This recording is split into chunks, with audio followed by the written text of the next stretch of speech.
Welcome to Building My Legacy podcast. This podcast is designed for leaders and entrepreneurs who want to leave a legacy and will provide strategies that focus upon key elements for legacy creation, determining your desired impact and its benefit, increasing your legacy's reach by engaging key stakeholders, planning, prioritizing, and executing. Here's your host, Dr. Lois Sonstegard. Welcome, everybody, to today's Building My Legacy podcast. I have with me today Shane Foss, who is CEO of Hooray Health. I love that name. I think if we could look at healthcare and say hooray instead of, oh my, what did I get? That would be a perfect, positive change, wouldn't it? So he has over 20 years of tenure as an executive in the medical industry. He got started because he was frustrated with how underserved Americans were being treated in terms of getting their healthcare needs met. So he set out to look for, is there a way we can deal with really meeting the needs of the underserved population?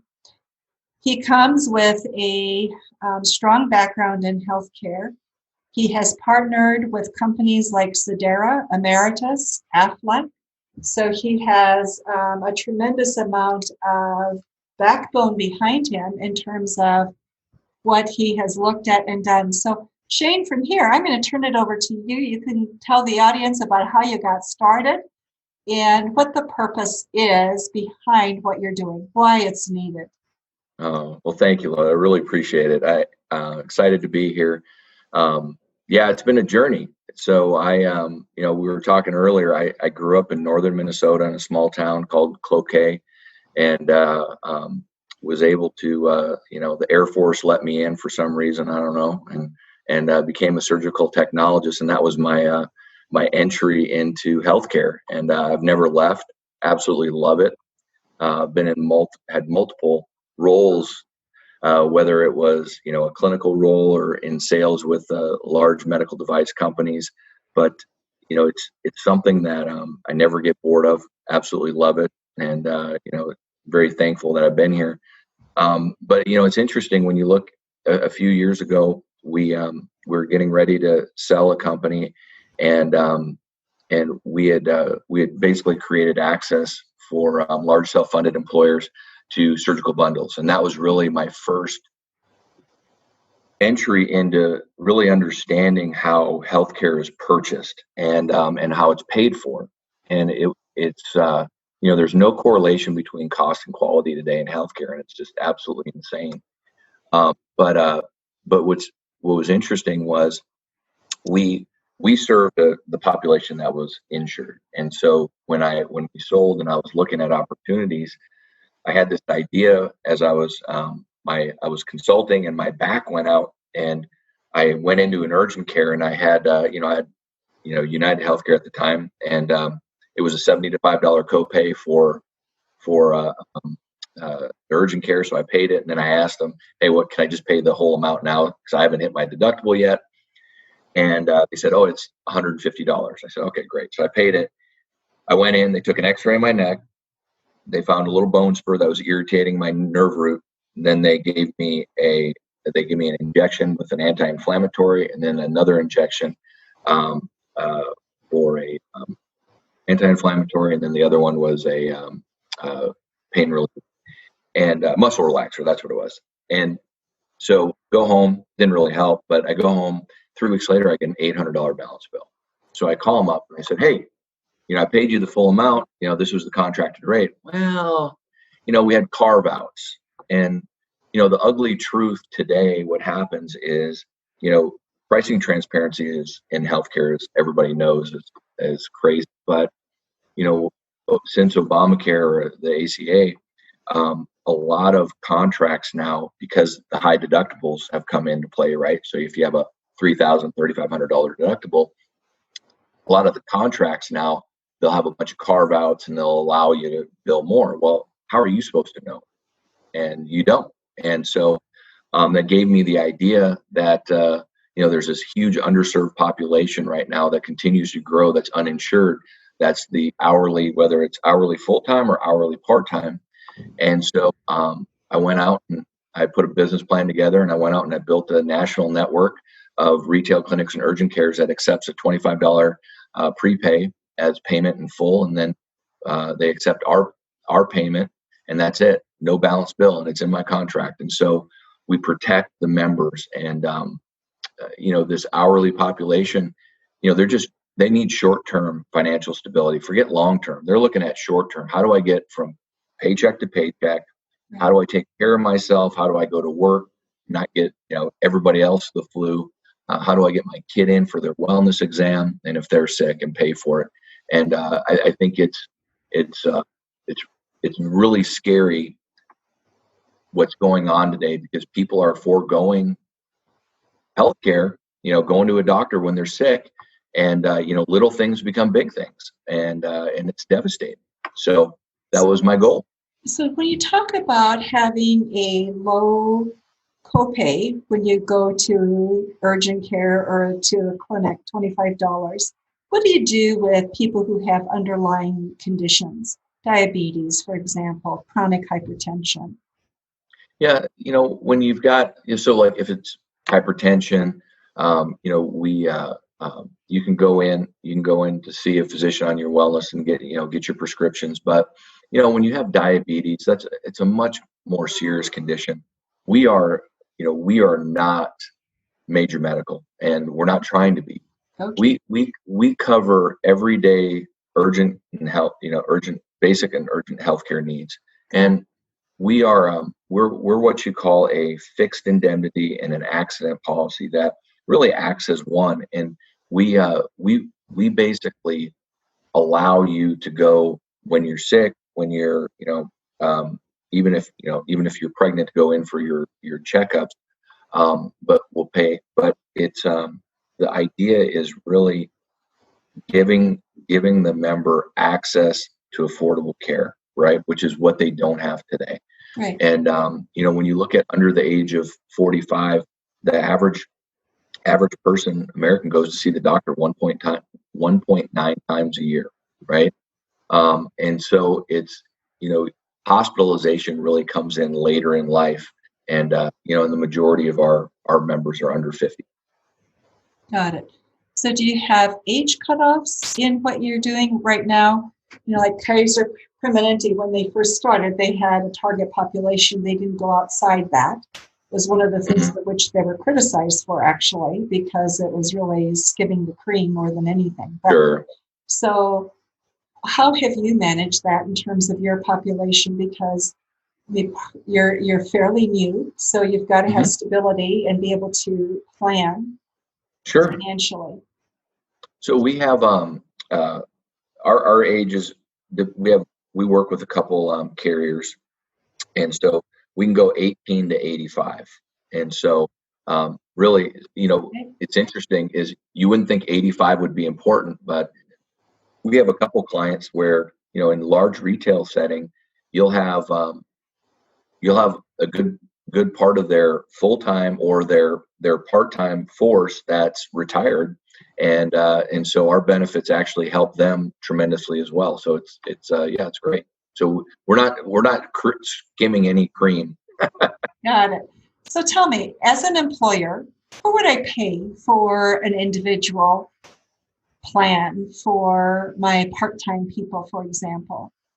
Probably on average about $75 per person per month. Per month, yep. That's amazing. Yeah, and so the goal is, again, we're very pragmatic. We're not trying to, I think part of the challenge, especially as a startup, you don't want to boil the ocean, right? The cliche. You want to make sure that you're addressing what the real need is, and the real need is, when we talk to employers, they say, I'm sending our employee home because they're obviously sick and we don't want them to get the rest of the team sick. And we say, go to the doctor. And they're like, I can't afford to go to the doctor. And so what do? They go home, and then they've got to wait it out for a few days instead of getting, medication. And so, so we're really, we're trying to just improve access. You get access for $0 cost for telemedicine with us, unlimited. We have 24/7 medical concierge you can call, and there's a medical professional on the other end of the line that can guide you. They'll triage you and guide you wherever you need to go. We have a mobile app that centralizes all of our benefits. It's we're really unusual in this space because there's other companies that have offered a product there, but they've never addressed the issue, which is full access to affordable care, and that's what we do. That's our primary focus. This is all we do every day. So will you talk a little bit about bankruptcies, the number of bankruptcies that follow a health event? And I know of many, having been in the healthcare field. Yeah. Particularly in, as you look at NICU babies and and other things relative to cancer care. What's your experience, and how does this really help prevent that? So what most people don't realize is that 1 in 5 Americans are sent to collections every year for a unpaid medical bill, less than $600. So the NICU babies and the cancer, that's not what everybody's getting sent to collections for. It's I'm going to get my back went out, I went into the urgent care, and I get an $800 balance bill, and I'm getting sent to collections for that $800. And so that's how we address that. So by being able to go in with a predictable payment of $25 and knowing that there's not going to be a balance bill on the backside of that, we're really giving that member comfort that they can go in, get the care that they need for that illness. And that's what's important. I mean, we we really take a pragmatic approach, because if you look at cancer, which is a very scary word, you're looking at less than a 0.25% that get cancer under the age of 45. We don't address that. And it's just, so everything we do is statistically managed. We look at everything statistically. Why are people going to the doctor? The reason we have the accident policy is under the age of 45, 60% of your claims dollars are accident related, right? My daughter, she's on the soccer pitch and she breaks her wrist because she fell down, right? Or, playing basketball, breaks a finger or breaks an ankle. So the reason we do that is because we want to cover them, because that, one broken wrist can turn into a $3,000 bill like that. Well, we pay 100% of it. We pay up to $5,000, $0 deductible. And the reason we do that is because, again, the most common things that happen, and that's what we're really protecting.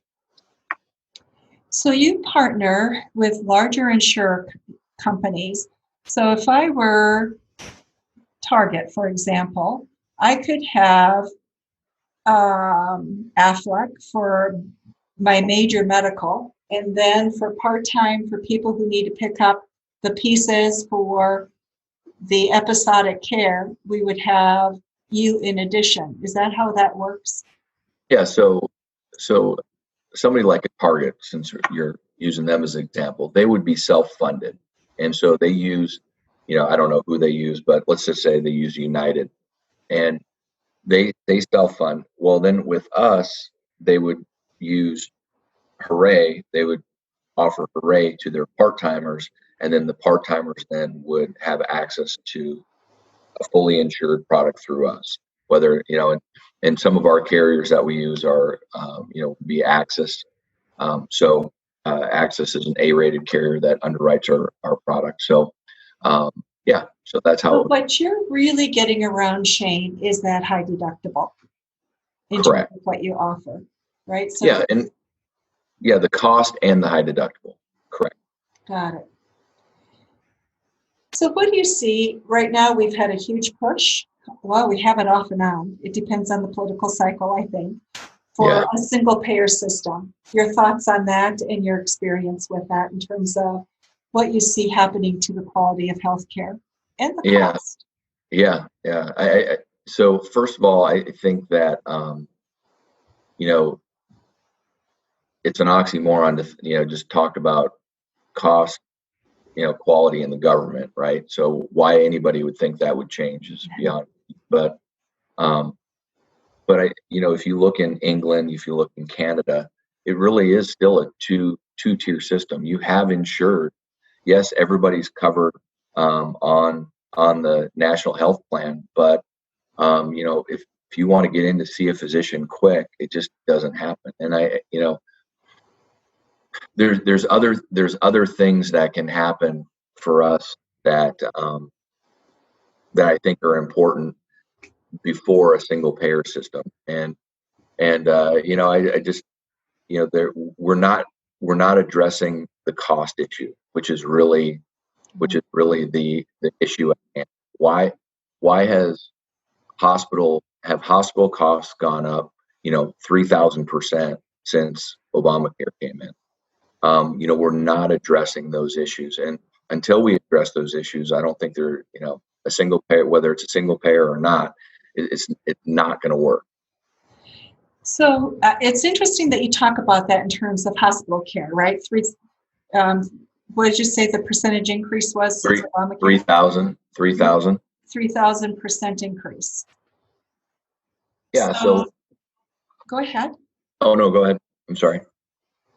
So one of the trends that I see happening is there are groups that are going outside the hospital now saying, let's contain it. A, we can have a lower infection rate by not being in the hospital. But two, I can actually know what's happening cost-wise. I can give now my patients a bill. So what do you see happening in terms of these trends that are going to be emerging or are emerging right now? Yeah, I think the best trend I see is lots of independent physician groups that are they have surgery centers. They're coordinating care in a bundle situation where you have anesthesia, the surgeon, the implants, the facility, the rehab, everything bundled together. That coordinated effort and that care is really important anyway. But I think what it does too is it allows for cost containment. And what we saw at my last role with Employer Direct was, we saw a 50 to 60% reduction in cost by, one payment going to a single entity that managed that. So I think what you're going to see there's a really good group, Oklahoma Surgery Center up in Oklahoma City, that does a great job with this. And you have pricing laid out and it says, $16,000 for an ACL surgery. And that's it. You write a check for $16,000, you're done. And so I think that those trends are really exciting and look forward to them continuing to grow. The challenge is it's still, it's a have and have not, right? And so we're not addressing the issues from an equality standpoint of care, because not everybody can go, afford to do that. So. Right. But that's exciting. I think that's a good trend. So, right now, the whole issue of equality is huge in every single area, isn't it? We're looking at the social unrest because of inequality. And interestingly, healthcare has not entered that discussion currently in terms of inequality, but it does exist. And so as you look at that, you come from an area where we were talking earlier in terms of Medicaid dollars being state matched to federal dollars, right? Yeah. And you have a state that has had a lower interest in providing those services. And so, so you have a disproportionate availability because of a state choice. But yet we look at this as a federally mandated or a federal problem in terms of, in terms of healthcare. And maybe the blessing of the discussion we're having with what's happened with police is finally we realize you just can't leave it to the state. We need some standards that are federal standards that apply. Perhaps, I don't know. I'm just throwing it out there. But we have a disproportionate way of states looking at what you're going to provide. So how do you create equality? Yeah, that's a great question. I really, I don't know. I really don't. It's a huge issue that I don't know enough about from the Medicaid side of the house. I do know that it's a fallacy to think that everybody's got access, whether you have money or not, right? Because we know that firsthand. That's just not the case. And so, yeah, there needs to be a change. Whether that's in Washington at the state level. The other thing is there's such a difference in literacy and priorities, and so when you put it all together, it's a very complex problem. It's just very complex. Right. If you could wave a magic wand, Shane, and do one thing that would really impact healthcare, what would that be? Base everything off Medicare, and that I think that would be the Medicare pricing you're speaking yeah. I'm sorry. Yes, Medicare services that are available through Medicare. So I think, well, every service is available pretty much, except for, even plastic surgery is listed. No, is OB available through Medicare? Medicare. Yeah. So yeah. Medicaid, but not Medicare. Well, yeah. So Medicare. Yeah. So the reason I would do that is, and a lot of people that are listening are probably like, well, it already is. Well, it really isn't. But being able to show and limit your ability to bill 300-400 times Medicare would be I think my magic wand would be. That's what we should have a standard, which in most people's eyes is Medicare rates, but the reality is it really isn't. And so I think that creating Medicare rates, and hey, it's, if you hit, we're 120% of Medicare. We're 130%, not 3, 4, 5 Medicare. And that in my mind would help a lot. That would be the quick fix. And then hospitals and everybody have to kind of reorganize, because most physicians, that's what they operate at anyway, to be honest with you. It's the hospitals that are the ones that would have to reorganize cost structure to be, make money at that rate.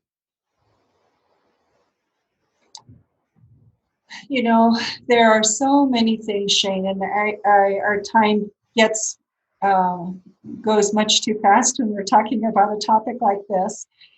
There's so much that really we need to think through. And in my mind, yes, it's complicated, and yet it's not so complicated either.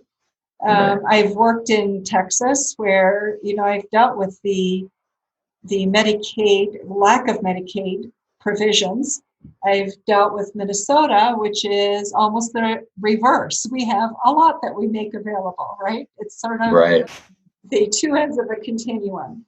And yet in neither system does it work really well. And we have I think, citizenry that's growing more and more discontented with what is available with healthcare. So I just really applaud what you've done. I mean, most people, when they start a project with the healthcare, do not start with the underserved. Yeah. And, and it's huge. The other thing that we haven't talked about today that I think is so important is rural healthcare.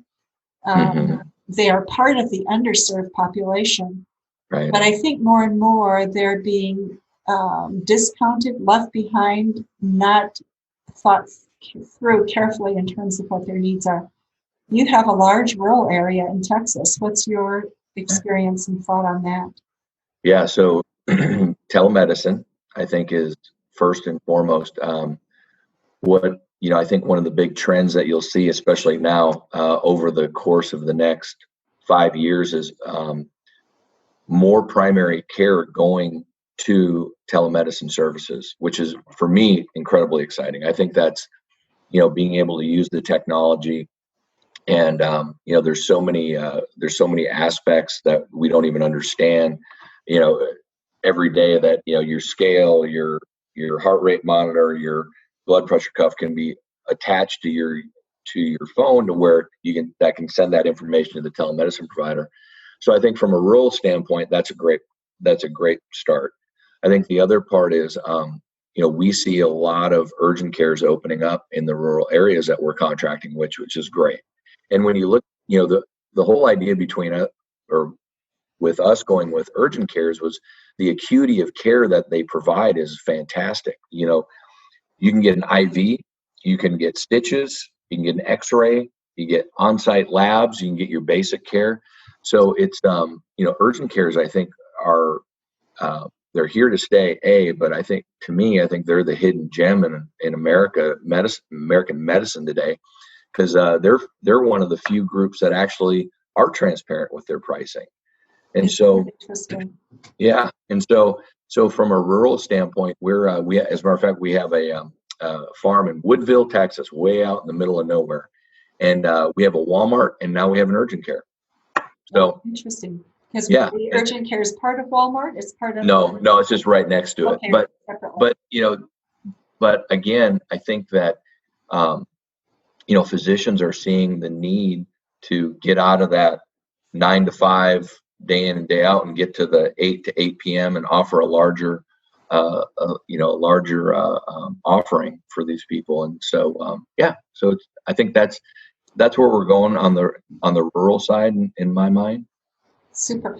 Before we leave, I just want to go back to one other comment that you made, and that is the importance of having something available for part-time people. And you were sharing something earlier about what happened with COVID, and suddenly some of big retailers discovered with their part-timers they weren't going to get health care or to be evaluated or checked because they had no healthcare insurance, so they weren't using telemed. You want to just share a little bit about that before we close? Yeah, absolutely. So COVID for us was an eye-opener, in the sense that we started getting calls from large restaurant chains and retailers right away, because they realized that, oh my goodness, they don't even have access to telemedicine. And what happened was, during this COVID, which nobody's really talking about, is physician offices didn't say, hey, come into the office to get tested. They were like, no, go away, right? We don't want you in our office right now. If you think you have COVID, stay home. And then if you need to go get tested, then you'll go in through one of the government, drive-throughs. And so people, people that don't have access to telemedicine, they were like, what do we do? And so that was a real challenge. That was an eye-opener. And so when you look at these, especially these large retailers that have hundreds of thousands of part-timers that didn't have access, now all of a sudden it's like, well, shoot, man, we really need to reconsider that. And so I think COVID has really brought it to the forefront. I think it's great. Look, all these companies, they're very maternalistic with their people. They're not bad. It's not at all. I mean, I think how they're villainized. I think it's it's just, is it a priority? And so I think their priorities have really been questioned, in the sense that, hey, we really do need to do something. And so, it's been really exciting for us, and we're happy for all the part-timers that we're able to help now. It's wonderful. Shane, thank you so much for this time. And this whole discussion is so huge. There's so much that we really need to think through and to talk about as a country, for, and it's really, what do each of us as individuals want to consume? That's what we want to create for people.